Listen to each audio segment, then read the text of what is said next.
Buenas tardes, mi nombre es Kimberly Noguera. Quisiéramos pedir primero disculpas por el retraso en la transmisión. Soy estudiante de la PUSE, de la carrera de Historia, y me encuentro con el doctor Milton Luna, docente de la universidad. Ambos somos moderadores el día de hoy, 19 de octubre, en este tercer foro llamado Hacia una nueva reforma universitaria. También contamos con la presencia de Andrea Hidalgo, que es la presidenta de la Asociación Escuela de Historia, y con María Cristina Valdivieso, presidenta de la Asociación Escuela de Gestión Social. Lamentamos también que no vamos a contar con la presencia de Nicolás Escobar, presidente de la Asociación Escuela de Sociología, Ciencias Políticas y Relaciones Internacionales. Nos encontramos reunidos para poder tener un conversatorio acerca de las nuevas reformas universitarias desde las perspectivas estudiantiles. Antes de pasar a las participaciones de nuestros compañeros, quisiéramos por favor pedir al público que si en el transcurso de la sesión surge alguna duda o tienen interrogantes que nuestros ponentes puedan solventar, por favor nos hacen saber su pregunta y 15 minutos antes de finalizar la sesión transmitiremos estas respuestas. A continuación, el doctor Milton Luna. Muchas gracias, Kimberly. Un saludo muy especial a Andrea y también a María Cristina. Esta es nuestra tercera reunión, nuestra tercera cita, nuestro tercer foro de muchísimos que vamos a realizar para ir recabando la mayor cantidad de voces que podamos, direccionadas en una reflexión que todavía esperamos, todavía no es parte, pero esperamos que sea parte constitutiva de las preocupaciones de docentes, de estudiantes universitarios, no solo del país, sino quizás de América Latina. Esa es nuestra intención. Y claro, la pregunta de fondo, Kimberly, es, bueno, ¿hacia dónde va la universidad? Y sobre todo es preguntarnos si es pertinente una nueva reforma universitaria en el Ecuador. Y esto visto efectivamente desde los estudiantes, desde los jóvenes. Entonces, para esto tendremos 15 minutos, 15, 20 minutos para que cada uno de ustedes exponga y luego abrimos una conversación. Y por supuesto, esperamos la mayor cantidad de preguntas que nos vengan. Kimberly, tenemos que fomentar ahí y motivar a las personas que nos ven para que nos escriban y podamos transmitir apoyo a nuestras invitadas, ambas dirigentes estudiantiles de la Facultad de Ciencias Humanas, Historia y Gestión Social. Entonces, Andrea. Bueno, primero quisiera agradecer a la Facultad de Ciencias Humanas, a Contrato Social, por este espacio que nos han brindado. En esta ocasión, yo, como ya lo mencionaron los moderadores, represento a la Asociación Escuela de Historia y, claro, vamos a hablar acá con Cristina también sobre las perspectivas que nosotros como estudiantes tenemos acerca de estas nuevas reformas, porque, por supuesto, es muy importante escuchar las voces de quienes, pues, a quienes les afectan estas reformas en sus estudios universitarios.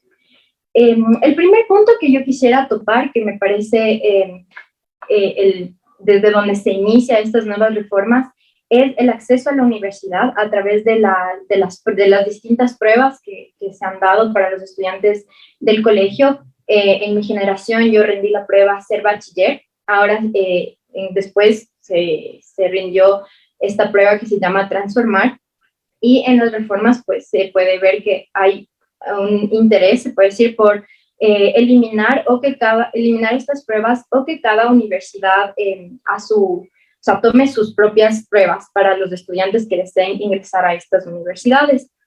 Entonces, claro, aquí yo, según mi perspectiva, pienso que hay que ser muy cuidadosos, ya que la eliminación de un test como este, que permite que los alumnos pues sean evaluados en aptitudes para las carreras, si se elimina, eso no significaría que todos los estudiantes van a tener acceso a las carreras que deseen, eso, según mi perspectiva, sería que los estudiantes tienen, más bien, todos los estudiantes tienen oportunidades de entrar, pero puede ser muy complicado que las personas que su aptitud esté capacitada, que ellos estén capacitados para entrar, logren estos puestos.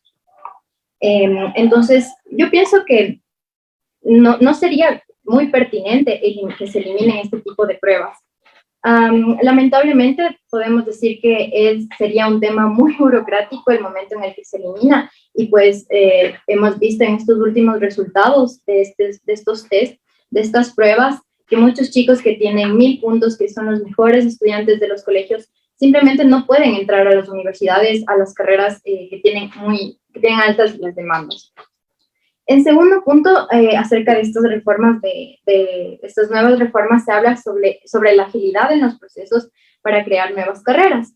Entonces, yo creo que también aquí hay que tener mucho cuidado, porque tal vez esto pueda verse como muy interesante, de que existan nuevas opciones, nuevas carreras para los estudiantes, para que no se repitan las mismas carreras típicas de siempre. Pero el problema aquí, por ejemplo, en las universidades privadas, es que se puede crear carreras elitistas, es decir, carreras a las que solo un grupo pueda acceder. También otro problema que surgiría de aquí es que puede existir de igual manera una sobrepoblación de profesionales en una sola carrera. Entonces, y las otras, claro, se quedarían como que un poco relegadas, porque claro, si es que unimos estos dos puntos, de la eliminación de los test de ingreso a las universidades y que se abran más carreras, especialmente en las universidades privadas, claro, habría como que este problema de sobrepoblación en unas carreras, y las otras pues solo entrarían, como les decía, personas que simplemente tienen acceso, que puede ser un acceso económico, a estas carreras, como les nombraría, elitistas. También yo pienso que en una de los documentos que yo leí para informarme sobre esto de las nuevas reformas, decía que estas nuevas carreras van a ser aprobadas por el SEACES y por otras entidades que las van a revisar en 90 días, es decir, 3 meses.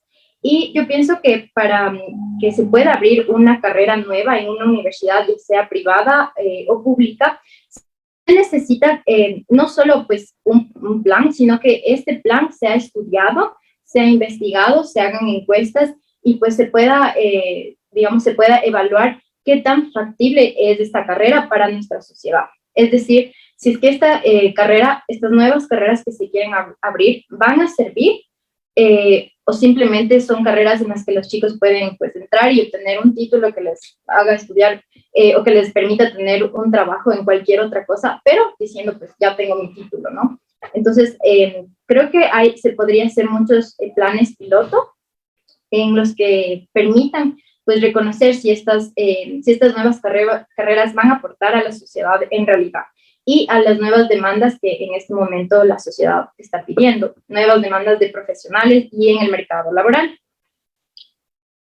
Por otro lado, yo creo también que es importante mencionar esto de del uso de los recursos económicos que son autogestionados por las universidades públicas para actividades y proyectos para los presupuestos por los propios administradores de los espacios, que es lo que se busca en estas nuevas reformas. Pero yo creo que tenemos que ver a la educación desde una perspectiva mucho más objetiva, es decir, no desde una perspectiva en la que un cierto grupo, digamos, de administradores sean los que se encarguen de todo eso, por ejemplo, de elegir a las autoridades, de elegir las personas que van a estar pues, en la representación estudiantil. Puede existir, lamentablemente, una manipulación de quién entra a esas carreras y quién no. Y también lo que ya se mencionó, que no hay una garantía de que los mejores estudiantes o los estudiantes que tienen la aptitud para entrar a estas carreras puedan ingresar. Entonces, yo creo que es como muy, muy pertinente aquí, no hacer de la educación algo político, o sea, porque yo pienso que con la educación de los jóvenes, de los ciudadanos, que vamos a ser, que somos el futuro del país, no se debe jugar. Es decir, no es un tema tampoco económico. No podemos esperar y ver por los intereses que pueda tener un cierto sector para dar educación. Es decir, la educación tiene que ser algo que aporte, como dije hace un momento, tanto a la sociedad, pero también a la cultura, al conocimiento, es decir, a la gente que va a trabajar, no sé, como dije, nosotros que somos el futuro del país. Entonces, yo creo que debería existir realmente un equilibrio de las carreras que se quieren proponer y claro, de todas las carreras que ya tenemos en la actualidad. Y este equilibrio tiene que estar entre el mercado laboral que se ofrece, es decir, porque los estudiantes no podemos estudiar 4 o 5 años y después salir y pues no encontrar trabajo. O sea, nosotros tenemos que, si es que estudiamos una carrera y estamos invirtiendo tanto tiempo y también en las universidades privadas dinero, tenemos que devengar esta inversión que estamos haciendo. Y esto se logra mediante este equilibrio entre el mercado laboral, es decir, las ofertas de trabajo que se ofrecen después de que tú estudias, y también entre lo que está demandando la sociedad. Es decir, no olvidarnos de las carreras como nosotros, como gestión social, historia, sociología, es decir, aquellas carreras que están preparando cientistas sociales, son los que van a hacer la historia, que son los que están viendo la parte humana, la parte intelectual de la sociedad, porque ¿de qué le sirve a una sociedad, por ejemplo, basarse solo en el mercado laboral y decir, bueno, necesitamos muchos ingenieros en petróleos o sí, una demanda súper grande de ingenierías que aporten a la economía, pero ¿qué pasa con la parte intelectual de un pueblo? Es decir, con la parte cultural incluso. Entonces, este es el equilibrio que se debería buscar a través de estas reformas. Yo creo que también hay que prestar mucha atención de que para hacer una reforma hay que hacer un estudio muy grande, una investigación de lo que se ha hecho ya previamente. Es decir, no podemos nosotros, como dije hace un momento, hacer que la educación sea algo político, es decir, que cada 4 años que viene acá un nuevo gobierno, pues cambie y diga, pues no, vamos a reformar y a borrar todo lo que se hizo anteriormente. No se debería hacer eso, yo pienso que más bien se debería ver qué falló, o sea, qué falló en las anteriores reformas, qué falló en las anteriores,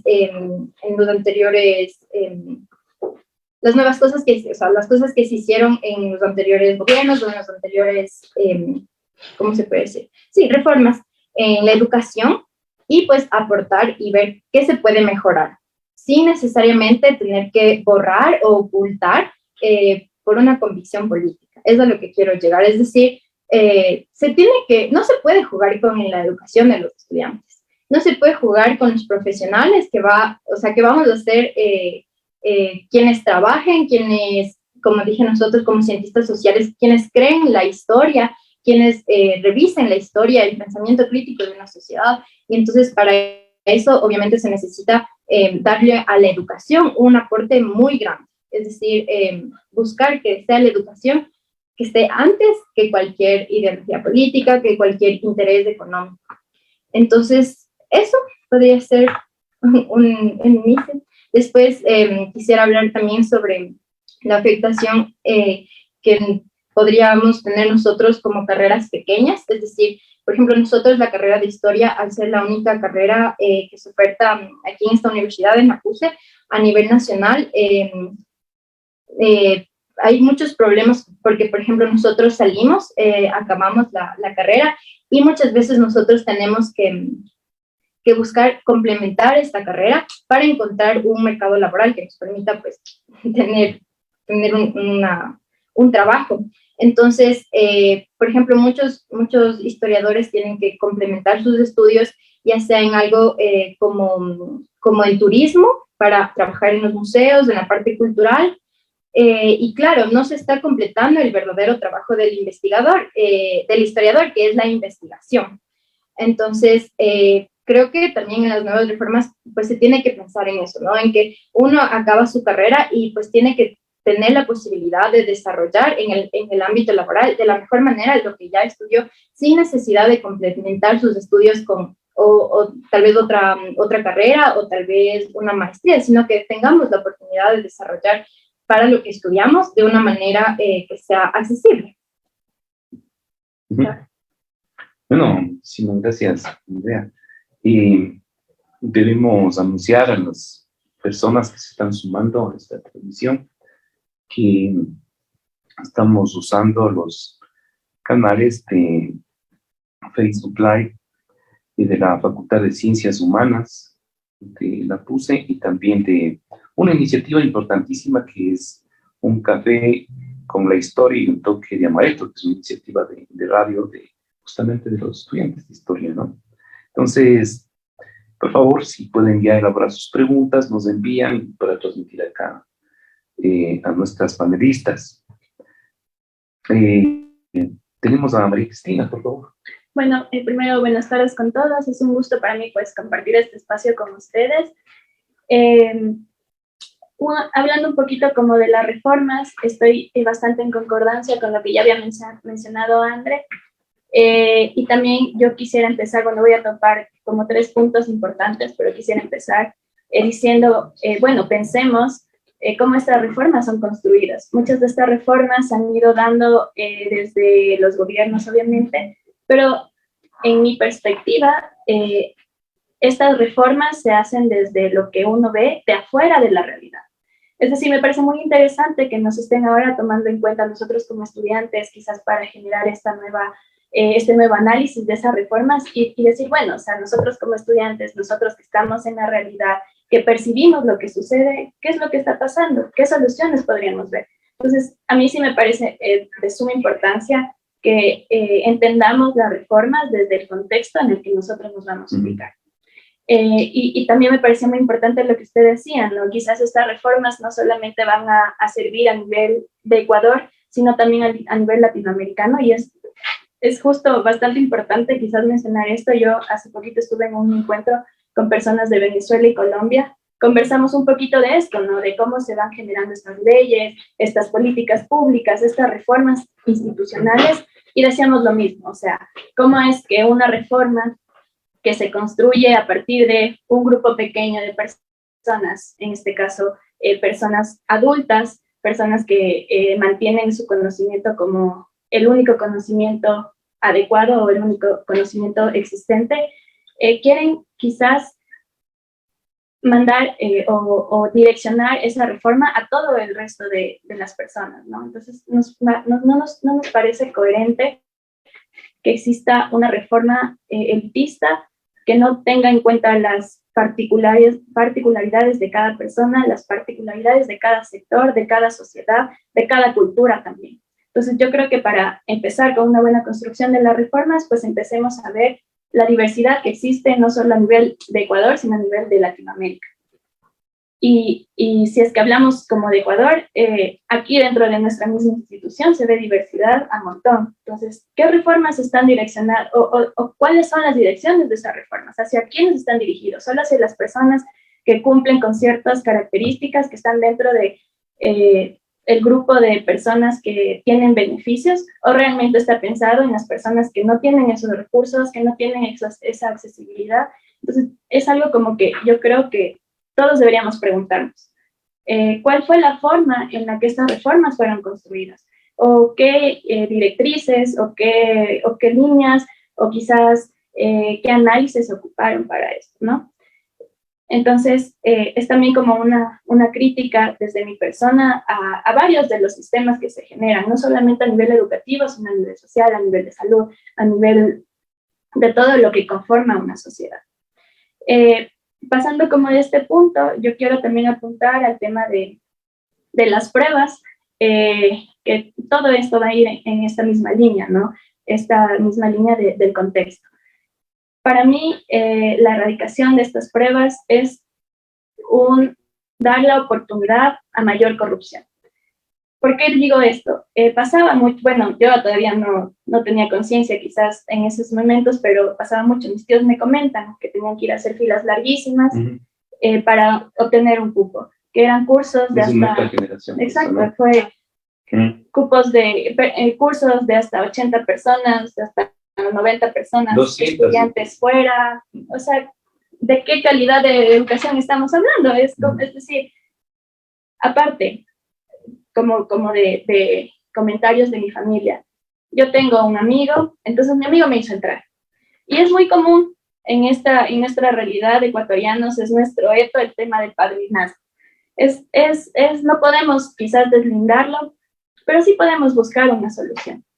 Entonces, si es que quitamos las pruebas de ingreso, es volver a lo mismo, a que yo tengo un amigo, yo tengo una palanca, yo tengo un conocido, entonces entraste. Claro, es que eso es precisamente lo que comentaba Andrea también, acerca de tomar lo que se hizo con los gobiernos posteriores, pero no regresar todo, sino tomar las cosas buenas, las acciones buenas en reformas a la educación y convertirlas tal vez en algo mejor, pero no regresar a lo anterior, porque como estás comentando, lo anterior básicamente era mucha corrupción, padrinazgos y aulas con multitud de estudiantes, el nivel de educación igual también era bajo, los profesionales, o sea, había variedad. Claro, entonces yo también considero súper importante el no olvidar la historia, porque es lo que nos construye. Claro. Somos producto de las personas que pasaron, entonces me parece muy bien. Pero por eso digo, no me parece como correcto eliminar estas pruebas, porque volveríamos a repetir los mismos errores. Y no estamos mejorando. Porque no hay una forma de que se eliminen las pruebas y digan, bueno, vamos a eliminar las pruebas, pero vamos a dar quizás estos accesos o quizás vamos a dar estas soluciones. No, simplemente se eliminó y pues volvamos. Y en ese caso también yo pienso que las personas que acceden a las pruebas, bueno, tú sabes si es que tú quieres estudiar, tú sabes si es que te dedicas y das tu 100% a rendir una evaluación. Entonces, si tú tienes ese ánimo, tú tienes esas ganas de estudiar, pues das tu evaluación, estudias para tu evaluación, te preparas para tu evaluación. Y eso es de nosotros como estudiantes, de nosotros como personas. Entonces, yo ahí, en esas pruebas, yo visibilizo las ganas que tú tienes de estudiar, las aptitudes, tus capacidades y simplemente ese deseo de seguir creciendo. Entonces, si es que vas a entrar solo porque mi mamá tiene un amigo, pero yo solo voy a ir a calentar el puesto, a mí no me parece. Entonces, a mí yo considero que, y yo sé que hay muchos de nosotros los jóvenes que decimos, no, pero es que la prueba, es que estuvo muy difícil. Bueno, sí, pero es porque se necesita también. Se necesita ese grado de dificultad para poder escoger buenos profesionales. Exacto, para que no seamos profesionales mediocres que nos conformamos con el simple hecho de hacer lo mínimo que podemos, nuestro mínimo esfuerzo. Entonces, para mí es una reforma, y si es que se la va a eliminar, bueno, busquemos alternativas. ¿Cómo hacer que las personas que realmente quieren estudiar y tienen las ganas de estudiar estén en los puestos? Yo conozco infinidad de gente que tiene esa gana, ese ánimo, hasta ese conocimiento que ha adquirido, quizás no tanto en instituciones, porque bueno, también entraría en otro tema de la debilidad institucional que existe a nivel educativo, ¿no? Pero tienen ese ánimo y que no les permitió en sus momentos, porque ellos no tuvieron una palanca y fueron personas de otras provincias y estuvieron 2 días en la fila, pero ya no les alcanzó el cupo.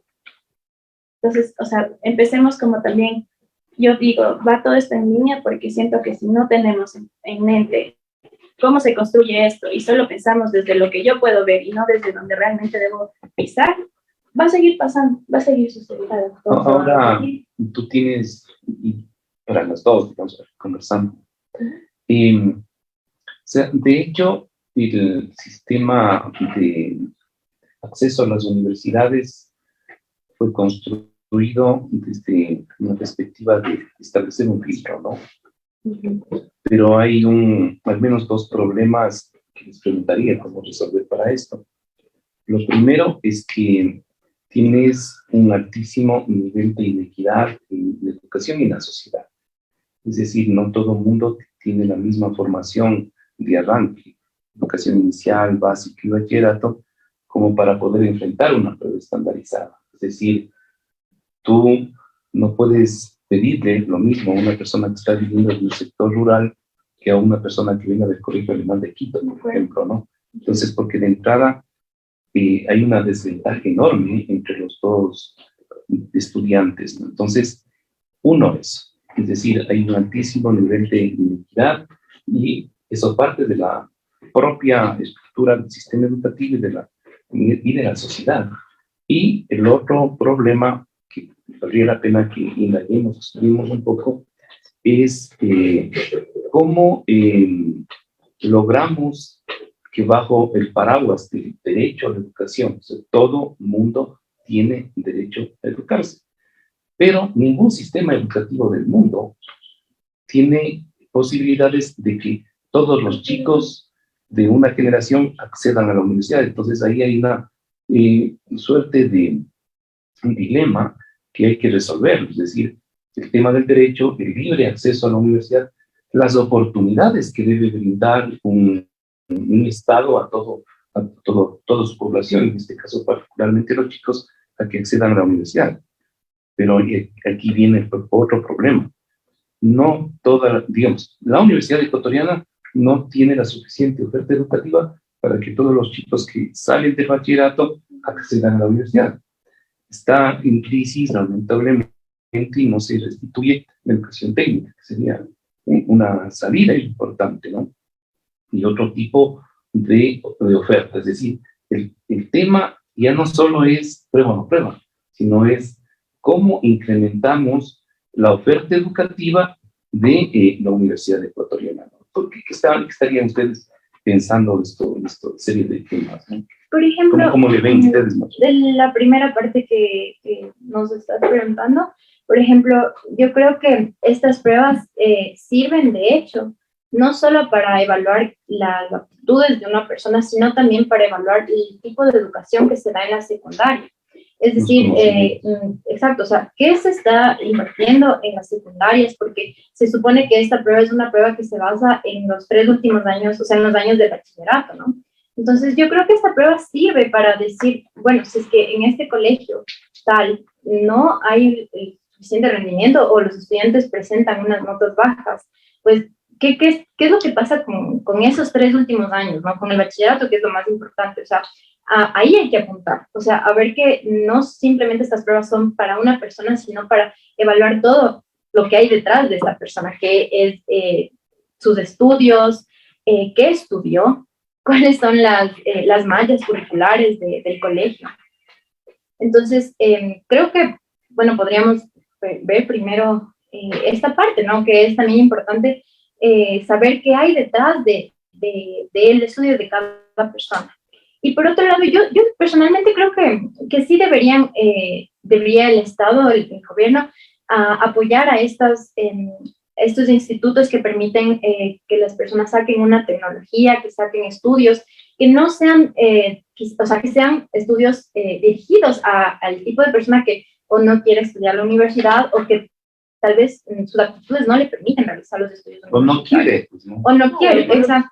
Claro. Entonces, por ejemplo, yo digo, hay tantos chicos que, como, o sea, decimos, no quieren estudiar la universidad, pero sería bueno que estén preparados en algo, o sea, que por ejemplo, la persona que vende cualquier cosa, tenga un cierto estudio, ¿no? O sea, que esté capacitado para ese trabajo que está realizando. Yo recuerdo en la primera sesión que hicimos, una de las personas preguntaba si es que todos deberíamos estudiar, o sea, si todos los ciudadanos deberían estudiar la universidad. Y claro, yo y la persona que respondió, no me acuerdo, creo que era Fernando, no recuerdo. Doctor, ¿cómo es? Creo que fue Fernando, pero ellos decían que no todos deberíamos, o una sociedad no puede, como tú dices, no puede abarcar tantos alumnos universitarios, y peor en las condiciones en las que el país está, y las condiciones económicas y todo. Pero yo sí creo que si es que tú no vas a estudiar la universidad y no vas a tener un título, deberías acceder a otros títulos que sean como tecnologías. La posibilidad de tener algún tipo de conocimiento mayor para desempeñar tu cargo de mejor manera, ya sea atención al cliente o lo que sea. Exactamente. Pero, o sea, yo creo eso pero, o sea, el objetivo de haber estudiado, ya sea la universidad o una tecnología o cualquier cosa, es que con tu trabajo tú puedas tener una vida digna. Claro. O sea, que ese es el fin. Que tú, si vendes algo, si trabajas en atención al cliente, es decir, si no tienes una carrera, así como muchas otras personas, pero que con ese trabajo y con esos estudios, o sea, el gobierno y la sociedad te den la oportunidad de tener un trabajo digno, o sea, de tener un trabajo en el que tú puedas, digamos, llevar una vida digna, tener un propósito, y realizarte, ¿no? Realizarte. Claro. Y ahora lo que tú anotas es clave, y no sé si también podrías colaborar con eso. Si el Estado tiene que brindarte las oportunidades, las diversas oportunidades, para que todo tipo de persona pueda realizarse en la vida, estudiando lo que sea. Pero por eso tal vez hay que desmontar algo que se fijó mucho en los últimos 15 años, ¿no? De que tienes que ser feliz o eres feliz y solamente eres PhD. Ahí hay un problema que hay que desmontar. Eres feliz porque ganas un buen salario, tal vez con la profesión que tienes, seas carpintero o médico cirujano, efectivamente tú estás desarrollando tus capacidades, porque eso es. Nadie puede ser menospreciado porque, por ejemplo, sea un talentoso futbolista o cocinero o carpintero o lo que sea, o no, lo que quiere decir es que no necesariamente tienes que ser ingeniero o médico para ser feliz, pues, o ser profesor de PhD, no necesariamente. Entonces, ese es un punto que como un paradigma deberíamos discutir para cualquier tipo de reforma, ¿no? Claro. Yo, bueno, contestando un poco a las preguntas, me mantengo, ¿no? O sea, quizás también es esa construcción que se ha ido dando dentro de mi carrera de conocer el contexto. Entonces, en esto de las pruebas, evidentemente no podemos evaluar a todas las personas al mismo nivel, por lo que ya mencionaba, ¿no? Por eso yo creo que existe esta misma parte de estudiar el contexto y según lo que tú tienes dentro de tu entorno, entonces evalúas los conocimientos que tienes, y así también vas dando, como decía André, fijándote en las falencias que existen de más atrás. Entonces, en ese sentido, también contestando igual a otra de las preguntas, yo no considero que el Estado sea sí, obviamente es el garante de nosotros podamos acceder a la educación, pero yo también creo que es mi perspectiva, ¿no? Muchas veces estamos enviando o solicitando tanto al Estado, a un Estado que es muy débil aquí dentro de Ecuador. Entonces, el solicitarle tanto, nos tiene en esa posición de esperar siempre de él y no buscar quizás alternativas. Existen muchas formas de aprender carpintería, aprender temas de oficios, aprender, o sea, existen, y ahora en la actualidad, con el acceso a Internet, podemos fácilmente buscar en Internet y educarnos, ¿no? Entonces, es también ir más allá, es también ir y conocer quizás nosotros como personas, nosotros como jóvenes, como estudiantes, ¿qué más podemos hacer si es que frente a un Estado no conseguimos lo que quizás debería él garantizarnos, ¿no? Entonces siento que es también esa debilidad muchas veces crítica del joven, esa debilidad de pensamiento de los jóvenes, de decir, bueno, si el Estado no me dejó estudiar, entonces me voy a sentar y no voy a hacer nada. Yo creo que deberíamos también ir cuestionándonos nosotros como jóvenes, y de hecho es una de las invitaciones que constantemente yo hago. Cuestionémonos de por qué el Estado está así, cuestionemos qué podemos hacer frente a eso, cuestionémonos qué es lo que nos va a mejorar esta calidad de vida, qué es lo que nos va a dar mayor acceso. Hay muchas personas increíblemente inteligentes, increíblemente talentosas, que están siendo parte del desarrollo local en sus comunidades y no han necesitado del acceso a la educación. Entonces, un claro ejemplo es Gualea, que hace poco tuve la posibilidad de conocer, un desarrollo local inmenso. Y muy pocas de las personas que se ido construyendo ahí, construyen su conocimiento desde la práctica, desde lo que son, desde el trabajar con la tierra, del trabajar con los animales. Ellos no necesitaron quizás, que obviamente hubiera sido preferible o hasta quizás mejor que tengan este acceso a la educación, pero vieron su limitación por un Estado que no garantiza educación y buscaron otras alternativas, buscaron otras formas. Claro, entonces buscaron sus motivaciones para poder surgir y seguir adelante. Entonces es como ese buscar, es eso que nos mueve a nosotros como jóvenes y es eso que nosotros queremos para nuestra vida. Como decía Andrés, sin olvidar lo que, bueno, yo viví, quizás tuve una infancia triste, muy pobre, no comía, entonces, ¿qué quiero hacer ahora? No puedo estudiar, no puedo ir a Quito a estudiar porque me sale eso es otro problema, ¿no? Las personas de fuera, de otras provincias que vienen acá, costos muy altos de arriendo, comida, o sea, hay muchos de ellos muchos foráneos, como nosotros les decimos, que no se alimentan bien, y eso también sabemos que es como viene a interrumpir en su forma de desarrollar conocimiento. Entonces, obviamente, el hablar de educación nos traería como varios elementos más detrás, ¿no? Pero entonces volvamos a eso y quizás vayan a decir, bueno, María Cristina nos está diciendo lo mismo a cada rato, pero seamos más, pensemos en el contexto, o sea, ¿por qué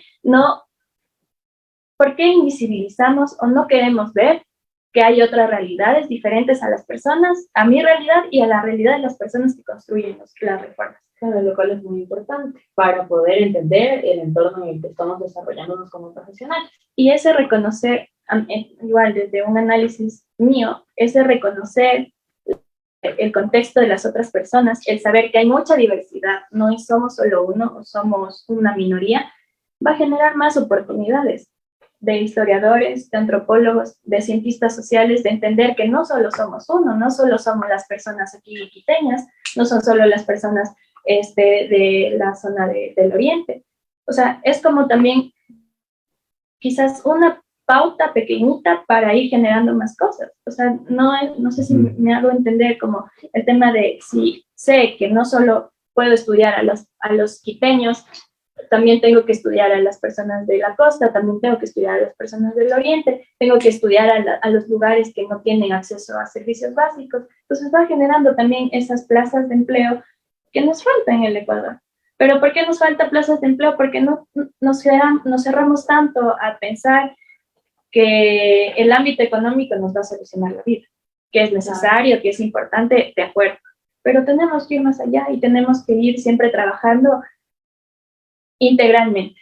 Y eso es lo que se nos olvida en el momento de construir reformas, en el momento de construir políticas, en el momento, aquí mismo en la universidad, en el momento de generar algo, se nos olvida que somos diversos, se nos olvida que no somos uno mismo. Entonces, yo creo que es como ir apostando también a estas formas, ¿no? Ahora, Cristina, en la búsqueda en la que estamos de nuevos paradigmas para una nueva reforma universitaria, nos ha notado y han notado también puntos interesantes, ¿no? Que les pediría a ver si podemos meternos un poco más. De hecho, para hablar de reforma universitaria, el momento en que decimos, bueno, hay que mirar un contexto mayor, eso ya necesariamente nos implica a invitar a analizar la economía, analizar el empleo, analizar las realidades locales, analizar el nuevo contexto global, analizar la incidencia del cambio climático y todo lo que eso implica en términos de formación de las personas. Pero quería yo anotar lo siguiente, ¿no? Es decir, una reforma universitaria, pensando en el acceso que tú señalabas a la universidad, decimos, bueno, no todos los chicos están suficientemente preparados porque el sistema educativo, no hoy, que se fundó, es altísimamente inequitativo y con serios problemas. Entonces, eso nos induce a pensar que una reforma universitaria necesariamente, que es lo que preguntaría, tendría que pasar en simultáneo por una reforma de la educación en general, porque no es que te formas solo para dar la prueba, sino que necesariamente tienes que tener una buena educación inicial, una buena educación en bachillerato, porque si no es imposible. Entonces habrá que pensar, pregunto, no sé, ¿qué les parece pensar en reformas educativas, o sea, pensando en todo el sistema educativo, no solo en el universitario? No sé qué pensarían ustedes al respecto. De mi parte, o sea, totalmente de acuerdo. No es como, igual André decía, no es algo de que desde ahorita veo y desde ahorita voy a empezar algo, ¿no? Sino más bien analizar todo lo que ha pasado detrás, todo lo que tiene detrás el llegar a la universidad. Entonces, evidentemente, si es que tenemos un sistema educativo ineficiente, vamos a tener personas, no sé si está bien decir así, pero ineficientes al momento de querer acceder a la educación. Entonces, la reforma, de hecho, debería empezar en el ámbito educativo, pero no, o sea, como yo decía, no solo en el ámbito educativo, sino también en el ámbito de salud, porque siempre todo esto va de la mano.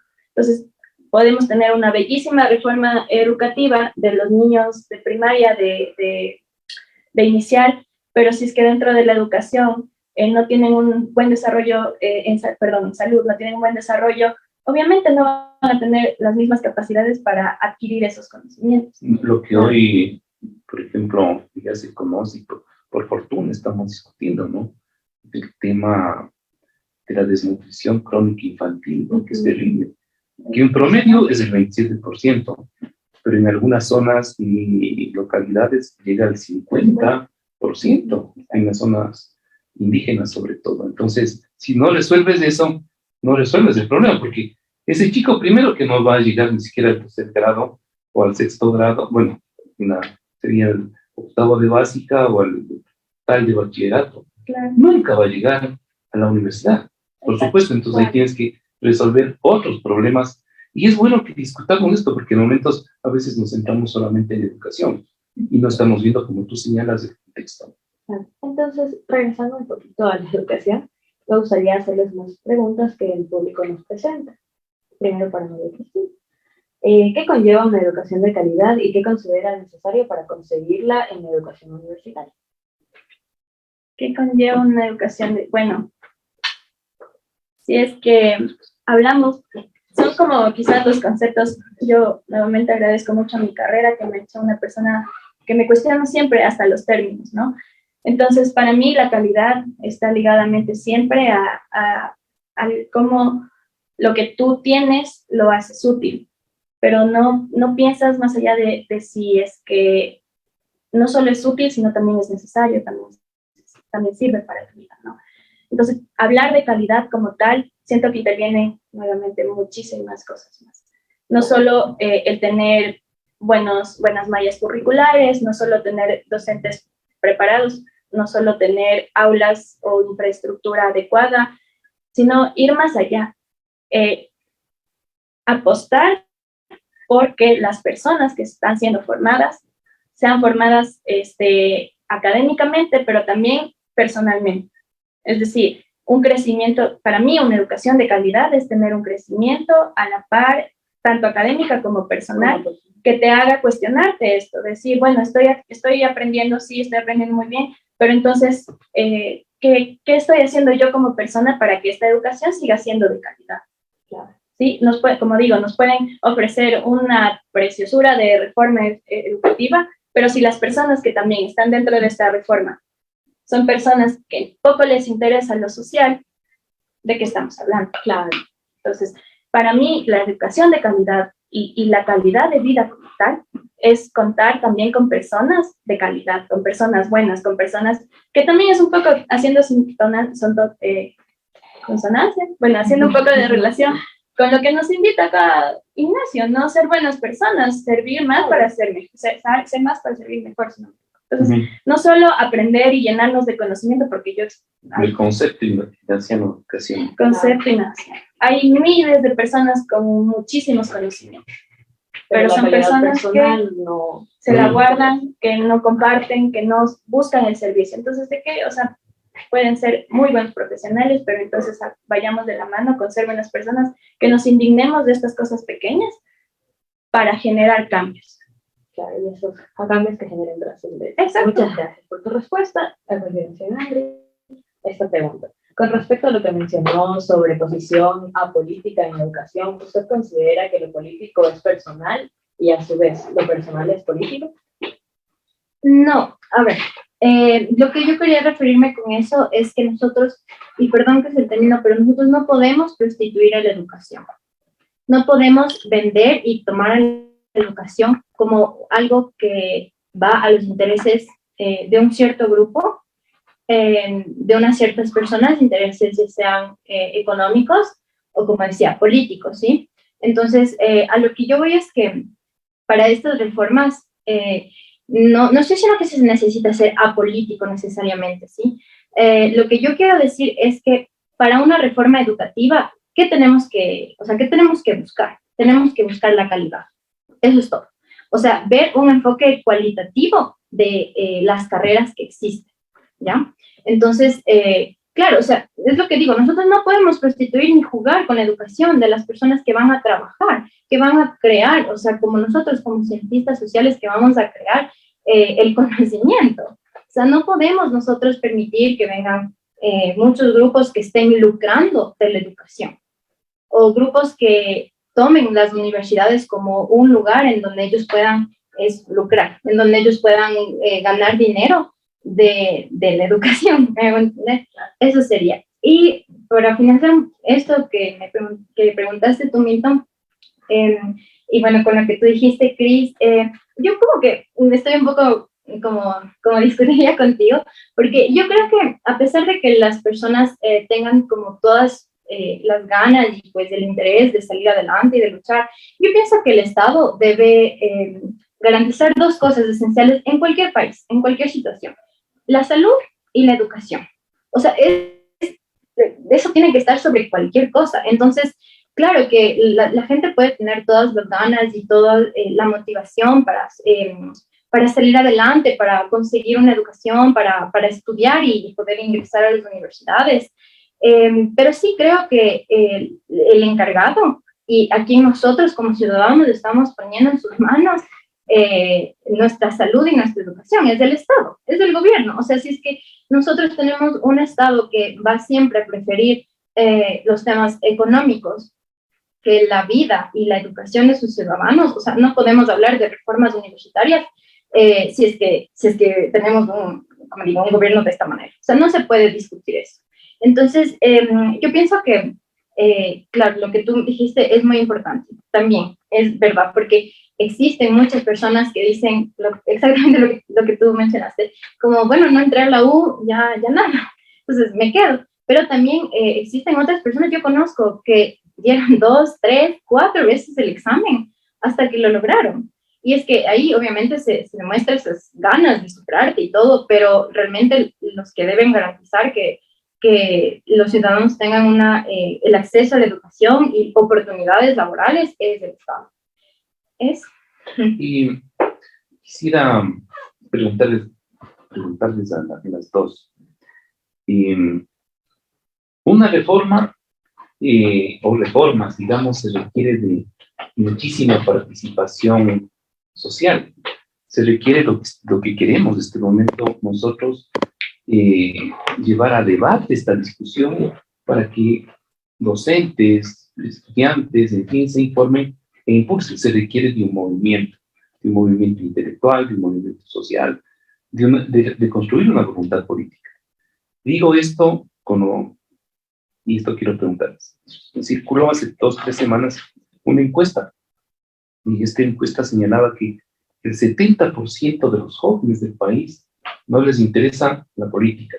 Entendida la política de esta acción colectiva para resolver los problemas, como en ese sentido de política.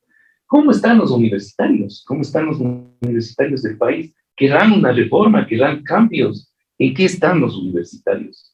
De lo que ustedes, como congéneres, digamos, como compañeros y compañeras de todos estos jóvenes, que surge, por ejemplo, este dato de la encuesta. Habría cómo construir un movimiento de conciencia colectiva para transformar la educación, particularmente la educación superior en el país. ¿Cómo ven esto? Digo, ¿o está equivocada la encuesta? No, ay, muy de acuerdo con la encuesta, de hecho. Yo creo que de este desinterés por lo político, haciendo referencia a lo que usted dice, ¿no? Al construir algo, porque si hablamos de política, pues la política está en todos lados. Pero yo creo que es también por la desconfianza que se ha generado el propio Estado. El propio Estado ha sido el que genera esta desconfianza de que, y no solo en los jóvenes. Y los líderes políticos. Y los, obviamente. Sí. Y también o sea, es que son como, yo te tengo ahora varias ideas de por qué un joven como tal no participa. Entre esas, la desconfianza que se tiene del Estado, el pensar que mientras la indiferencia que se tiene frente a la realidad, el pensar que si a mí no me afecta, pues yo no haría nada. Pero es que o sea, para mí son como varios elementos importantes, pero yo me centraría en el hecho de que somos indiferentes con lo que pasa. Somos, o sea, muy importistas, o sea, estamos en una juventud de que no pensamos en la trascendencia como tal, no pensamos en qué va a haber después y nos conformamos con lo que está pasando. O sea, yo pienso que eso es principalmente también por el tipo de educación que recibimos desde la primaria, secundaria, porque si no nos enseñaron a pensar, a cuestionarnos, o una educación mayor, entonces simplemente no nos va a interesar. O sea, ¿por qué yo voy a querer interesarme por la política cuando yo sé que, o sea, tengo mi vida resuelta? Si ya me están enseñando primaria, secundaria, pero no me están dando más datos, solamente lo que el Estado me dice que me tiene que dar mediante los libros y ya. Claro, es eso, es conformarnos con lo que tenemos, no ir más allá, no buscar el más allá, pero aún así yo sí pienso que somos pocos o son pocos los jóvenes que sí tienen quizás este interés, que sí buscan esto. Y es triste, ¿no? Pensar que por esos poquitos, por así decirlo, son invisibilizados, no son tomados en cuenta, son hasta vistos mal entre nosotros como jóvenes mismos. Y es que nosotros decimos, bueno, me voy y me voy a ir en contra de tal cosas, es como, ¿qué te pasa? ¿Sabes? Es como entre jóvenes mismos nos quitamos hasta, muchas veces yo digo, ¿no? La esperanza de generar un mundo mejor. Entonces es el conformarnos, el ser indiferentes con el otro y el ser indiferentes con lo que pasa, nos da muy igual lo que sucede. ¿Qué dices? Y, o sea, en todo lo que han dicho, o sea, podemos concluir, o yo puedo concluir, que hay un problema y es lo que estamos viendo, o sea, no es solo un problema de la universidad, es de todo lo que hay detrás de la universidad, es decir, esta falta de empatía que ustedes mencionan, o sea, va desde incluso el hogar, ¿no? Pero vamos a decir que para hacer una reforma universitaria tenemos que ver qué pasa también en el colegio y en la escuela, porque desde el colegio tú tienes este afán de estudiar y de tener un pensamiento crítico y pues de preguntarte a ti mismo y preguntar a la sociedad, bueno, ¿qué está fallando? Pero el problema es ese, o sea, ¿por qué pocos estudiantes o jóvenes se hacen esa pregunta? O sea, ¿por qué a pocos nos interesa hablar de estos temas o somos conscientes de que están pasando estas situaciones y por qué los demás no? O sea, es un problema súper grave porque, o sea, hay que ver igual cómo está la sociedad. O sea, yo consideraría que eso es principalmente por el tipo de educación que tenemos, que no está muy bien distribuida desde los cimientos, y pienso que la forma en la que ciertas personas, ciertos estudiantes se interesan por estos temas políticos o de cambios son tal vez por medios de grupos externos a la educación. Y ahí vienen estos grupos que existen, pero claro, debería ser la educación, la propia educación, la que te brinde estos, no sé, estos pilares para que tú puedas tener este pensamiento crítico de tu contexto, de tu entorno, de tu desarrollo personal y profesional. Yo pienso que hay que hacer, o sea, una evaluación y todas estas pruebas y todas estas reformas que se proponen nos permiten hacer una evaluación, justo como tú decías, Milton, de qué pasa con el sistema educativo. Porque no es la universidad, no es el acceso, no es el hecho de que no puedas dar una prueba porque no sabías, o claro, bueno, una prueba de pueden darlas hasta 4 veces, o sea, no es como que te limitan tampoco en ese sentido. Claro, pero, o sea, no sería como ese realmente el problema de fondo, sino, o sea, ¿qué está pasando en el sistema educativo? O sea, ¿qué está pasando como decía yo, o sea, desde la casa, desde lo que aprendes de la casa? O sea, ¿por qué no puedes, o por qué solo un grupo de chicos se interesan realmente en generar un cambio? O sea, en ver la realidad desde como decíamos, desde un pensamiento crítico. Y, perdón, aportando un poquito también a esto, hablaba dentro de la reforma, dentro de uno de los documentos que André me envió, del tema de la vinculación con la sociedad, ¿no? Que me parece esto también un elemento fundamental, un elemento fundante para que los demás se indignen frente a la realidad. Es decir, el vivir, el presenciar. Y que se concientice, ajá. Entonces, pero que sea una vinculación con la sociedad real, o sea, netamente real, porque ¿qué pasa? Yo he visto, ¿no? No para llenar formularios, ¿no? Claro. Exacto. Estoy vinculándome con la sociedad. ¿Cuál es mi vinculación en la sociedad? Recoger basura en un bar. O sea, por favor, eso no es vincularte con la sociedad. Claro. Pues yo creo que también... ¿Cómo superamos el paternalismo, por ejemplo? ¿Cómo? O sea, son varios elementos. Si nosotros aquí, porque podría ser quizás una apuesta dentro de las universidades, que esa vinculación con la realidad, o sea, sea netamente el contacto con el otro más necesitado, el otro que está menos, que tiene más desfavorecido, como lo queramos llamar, y entonces generemos esa indignación. Porque eso es lo que yo personalmente, con María Cristina, digo, yo era una persona muy indiferente de la política. Indiferente, me daba igual, era muy conformista, hasta que llega el punto de pisar realmente tierra, de salir de lo romántico que es la academia, de lo romántico que son los textos, y pisar y decir, bueno, o sea, esto es lo que pasa, esto es lo que se vive día a día. Entonces eso es lo que te genera, como yo digo, a mí me ha funcionado, me ha generado tanta indignación, tanto pesar como persona, que digo, bueno, entonces, ¿qué puedo hacer? Desde cositas pequeñas, como ser parte de estos encuentros, como ser parte quizás de el invitar a tu amigo a que quizás se interese en una cosa, otra cosa, esas son cositas que se van generando nuevamente para compartir conocimiento entre la misma juventud. O sea, es para mí muy fundamental el contexto. Claro, con lo que me llevaré el día de hoy de conversar. Bueno, entonces, les daría muchas gracias, y también el público les da las gracias por haber participado, por haber respondido las preguntas que les he propuesto. Y tal vez, para cerrar esto, nuevamente, Kimberly, agradeciendo a las personas que nos están viendo, escuchando, que difundan, si les pareció adecuado este programa, André, María Cristina. Sí se requiere de la creación de una voluntad para realizar los cambios. Y me quiero valer de algo que dijo Kimberly, es decir, hay un problema de cómo fuimos formados para ser indiferentes, pero también hay un contexto que aísla a la gente y que a la larga despolitiza a la sociedad. Entendida la politización como este compromiso conjunto para resolver los problemas del conjunto, de todos y todas. Yo quiero cerrar diciendo que justamente este tipo de discusiones, de programa, de lo que estamos haciendo, es educación. Claro. Y es educación ciudadana, quizás para generar el cambio que queremos en una instancia tan importante como es la universidad. Esta también es educación. Y estamos haciendo en la biblioteca de la Universidad Católica. Muchas gracias a ustedes, muchas gracias a los que nos han escuchado. Gracias a todos. Gracias, Kimberly, también. Igualmente. Bien.